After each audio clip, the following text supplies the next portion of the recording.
Bonjour et bienvenue sur Médian TV. Quelle transformation géopolitique et quel impact économique observe-t-on après 19 jours de guerre entre la Russie et l'Ukraine? Quelle alliance se dessine et surtout, quelle lecture faire de la position du Maroc dans ce conflit qui fait toujours craindre les risques d'une troisième guerre mondiale? Nous posons toutes ces questions à notre invité. Il s'agit de Zakaria Aboudahab, il est professeur en relations internationales à l'université Mohamed V de Rabat, d'où il est en direct avec nous. Bonjour professeur et merci d'avoir accepté notre invitation.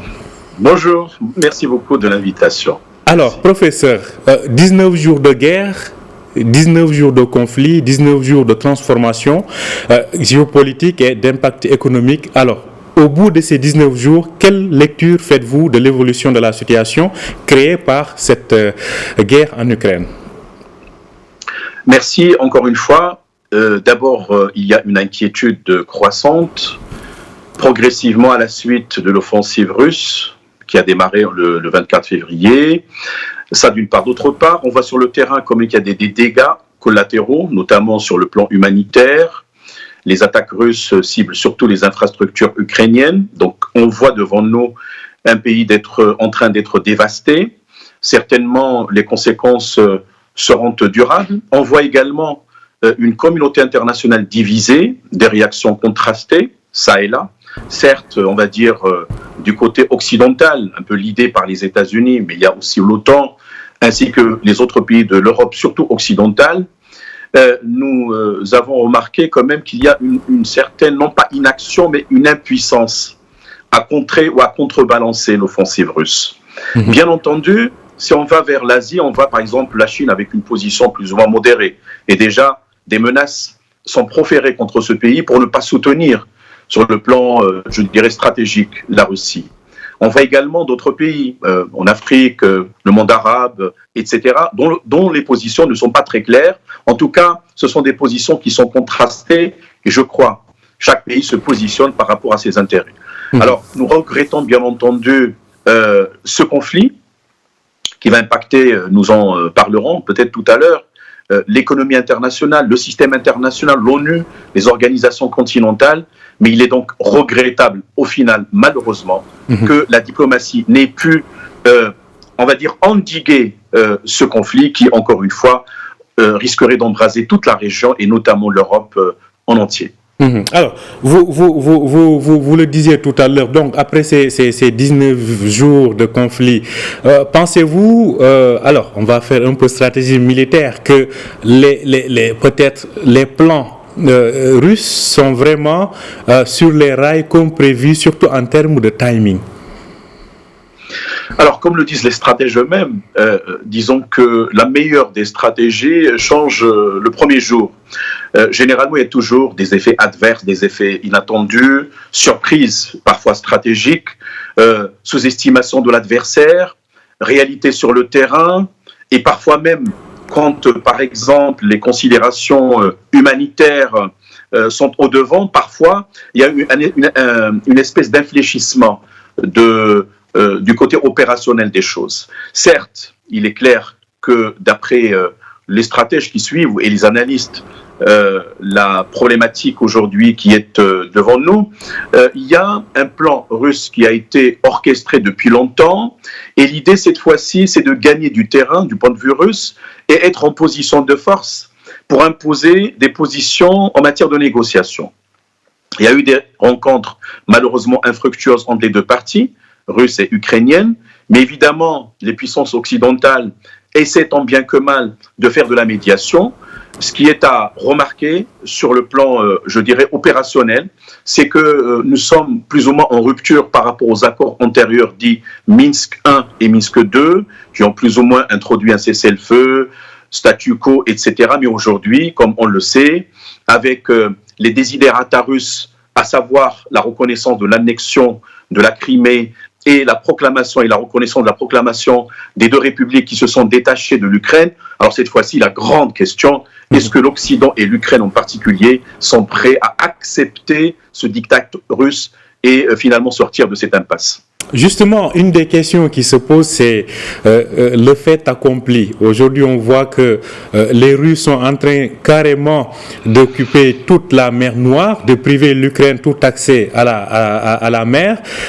Pensez-vous qu'aujourd'hui, si on arriverait ou si on arrive à un cessez-le-feu, à une fin des hostilités, est-ce que il sera facile ou il serait même possible de faire reculer les Russes de ce qu'ils ont déjà occupé? C'est incertain, à mon sens, puisque, on le sait déjà, M. Poutine a signé et persisté. Dès le départ, il a mis sa force de dissuasion nucléaire en régime spécial, comme on dit. Et donc, non seulement il fait des déclarations, mais sur le plan opérationnel, il avance. Cette fois-ci, il y a une logique de force et de puissance. Il est remarquable de constater que l'équipe de M. Poutine a bien choisi le timing, comme vous l'avez dit tout à l'heure, une conjoncture un peu spéciale. Le monde un peu se soulève au final, après 2 années d'une pandémie écrasante qui a impacté considérablement le système sur tous ses aspects. Et voilà qu'on voit aujourd'hui ce que nous appelons en études stratégiques la surprise précisément, et politique et stratégique. C'est-à-dire parfois les attaques qui sont éclairs sur le plan militaire, sur le plan opérationnel et en même temps sur le plan politique, a pris tout le monde de court. Et donc les acteurs, si vous voulez, au niveau international, n'ont pas eu le temps de, excusez-moi de l'expression, de digérer ou de comprendre ce qui s'est passé. Donc ceci dit, je crois que M. Poutine aujourd'hui, quand bien même des sanctions sont prononcées contre son pays, est en position de force et je ne saurais vous cacher qu'il y a une espèce d'imprévisibilité qui plane à l'horizon et on n'a pas les moyens pour exactement dire quelle allait prendre la tournure des événements que nous observons. Alors, on sait quelles sont les raisons avancées donc par Moscou par rapport à cet encerclement dont la Russie fait l'objet de la part de l'OTAN. En tout cas, beaucoup comprennent les préoccupations russes. Alors, maintenant, il y a une question qui se pose.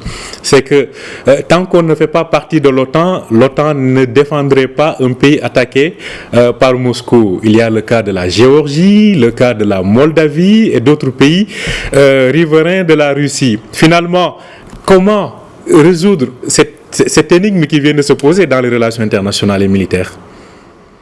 Un affrontement OTAN-Russie, ce serait apocalyptique, ça c'est clair. Et on le sait, il y a une espèce d'exclusion mutuelle qui va se faire automatiquement. Et je crois qu'il y a un minimum incompressible. Les deux parties le savent très très bien parce que cela aurait des conséquences, comment dirais-je, dramatiques sur tout le monde. D'autre part, on va dire que les négociations, notamment entre les Russes et les Ukrainiens, à mon sens, sont seules à même de pouvoir, au moins dans un premier temps, décréter un ceasefire, un cessez-le-feu. Et par la suite, il faudrait, à mon sens, personnellement, que ce qu'on appelle l'Occident puisse quand même changer de langue en matière de discussion avec les Russes. Certes, je comprends, par empathie, si vous voulez, comme on dit, stratégique, un peu les réactions ça et là au niveau occidental. Néanmoins, il s'agit quand même de la Russie, il s'agit d'un pays nucléaire, je pense qu'il est classé premier en termes de tête d'ogive nucléaire, et en même temps, non permanent, etc., le Conseil de sécurité étant bloqué, et je ne vois pas d'issue, sauf celle qui consiste, encore une fois, à modérer un peu les propos, à s'asseoir sur une table ou autour d'une table de négociation et discuter point par point pour sortir progressivement de ce bourbier, comme je l'ai dit tout à l'heure, dont les conséquences sont extrêmement négatives. Alors, en parlant de ces rapports et de ces alliances, on a vu en tout cas que le dernier vote au niveau de l'Assemblée générale des Nations Unies structure un peu ce que sont les relations internationales aujourd'hui. Et des pays ont pris des positions fortes, notamment le Maroc, d'une part rappelant la souveraineté de l'ensemble des pays membres de l'ONU, mais en même temps en s'abstenant de participer même au vote. Pensez-vous qu'avec le développement futur de ce conflit, peut-être c'est la position la plus réaliste et la plus prudente dans ce conflit? Je crois que le Maroc était clair dans sa position. D'abord, certes, il a soutenu par une déclaration officielle du ministère des Affaires étrangères l'intégrité des Ukrainiens, avec qui d'ailleurs l'Ukraine on a des relations, on va dire, normales sur le plan économique, diplomatique, etc. Il fallait le dire et en même temps tenir compte de cette délicatesse. En second lieu, nous avons aussi des relations stratégiques avec la Russie, il ne faut pas l'oublier. Et la position du Maroc consistait tout simplement à s'inscrire dans une problématique, je dirais, médiane, d'accord ? C'est-à-dire sans lâcher, entre guillemets, les alliances traditionnelles, notamment avec les États-Unis, avec l'Union européenne en tant que bloc, ou avec des pays européens influents, ou encore dans le cadre du dialogue méditerranéen de l'OTAN. Le Maroc y participe depuis 1994. Il a conclu des accords avancés avec l'Union européenne. Il fallait quelque part adresser un message suivant lequel le Maroc ne voudrait pas prendre une position tranchée par rapport à l'une ou à l'autre partie, mais il reste ouvert, c'est cela implicitement ce qu'on peut en déduire, à toute démarche consistant, encore une fois, à trouver une solution progressive par rapport à ce conflit dramatique. Et donc, seule la négociation, la diplomatie pourrait au final conduire vers des horizons possibles, comme on dit, en prospective. Alors, l'autre impact de ce conflit, il est économique. On voit aujourd'hui les conséquences sur les prix des matières premières. L'Europe, en tout cas, est dans une sorte de dilemme par rapport au gaz russe. Finalement, économiquement parlant, on dit que c'est la Chine qui est en train de gagner dans ce conflit-là. Globalement, sur le plan économique, quelles sont aujourd'hui les nouveautés que nous apporte ce conflit ? C'est vrai, vous avez raison, parce que certains considéreront ou considèrent que la démarche ou le paradigme, on va dire, économique, les logiques profondes, les forces un peu structurantes et invisibles, c'est elles qui ont poussé vers le déclenchement de ce conflit, que ce soit par rapport à la question du gaz, transport maritime, les marchandises, contrer les routes de la soie et de la sécurité qui ont été lancées officiellement par la Chine, je pense en 2015, etc. Ce qui se passe au niveau de l'Indo-Pacifique, les projections de puissance, dans le cas de AUKUS par exemple, la trilatérale américaine, australienne et anglaise, etc., etc. C'est vrai, les stratèges aussi parlent des great game, le grand jeu. Il y a des projections de puissance, vous savez, qui dépassent les horizons à court et à moyen terme. Ce sont des horizons qui sont très lointains. Par conséquent, il semblerait effectivement que du point de vue économique, il y a une espèce de remue-ménage qui se fait et à la suite de ce qui s'est passé, on voit positionnement, repositionnement d'un certain nombre de pays par rapport à la problématique du gaz. Pas seulement la Chine, mais aussi d'autres. On peut parler de l'Algérie, on peut parler du Qatar, des Émirats arabes unis, l'avenir de la Libye, d'autres fournisseurs, le Nigeria, vous voyez, Norvège, etc. Donc ça va un peu chambouler, si vous voulez, l'échiquier ou le décor international par rapport à cette question donc de l'énergie, de l'économie internationale. Les grands perdants, hélas, seront ces pays comme les importateurs nets de produits alimentaires, quid des pays de l'Afrique subsaharienne pour la majorité, des pays moins avancés, quid des pays qui sont très endettés, des pays pauvres, enclavés, sans accès à un littoral, etc. Vous voyez, donc ça va certainement engendrer des conséquences structurelles sur l'économie internationale et je crois, je vais anticiper, ça va appeler à remodeler un peu le système international de sorte qu'il puisse quand même être un peu équilibré pour ne pas dire juste, parce que la justice reste quand même un concept philosophique qui me semble un peu lointain.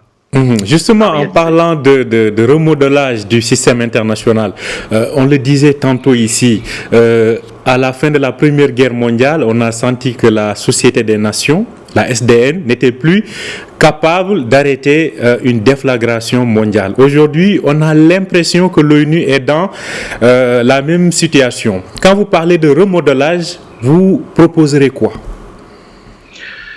Il faut refondre complètement le système d'abord onusien. Je pense d'abord la configuration au niveau du Conseil de sécurité. 5 pays permanents au niveau de ce Conseil, 10 par rotation tous les 2 années. C'est intenable aujourd'hui. Il faut qu'il y ait plus d'équilibre et il faut que d'autres pays puissent avoir également une voix durable au sein de ce Conseil. Prise de décision. Sur le plan opérationnel également, quels sont les moyens dont l'ONU dispose pour qu'elle puisse être agissante, être présente. Par exemple, aujourd'hui, les opérations de maintien de la paix, ce que nous appelons couramment le chapitre 6,5, même s'il n'existe pas, parce que ça se situe entre les règlements pacifiques et l'utilisation des moyens de coercition, doivent être également dotés de moyens opérationnels pour intervenir.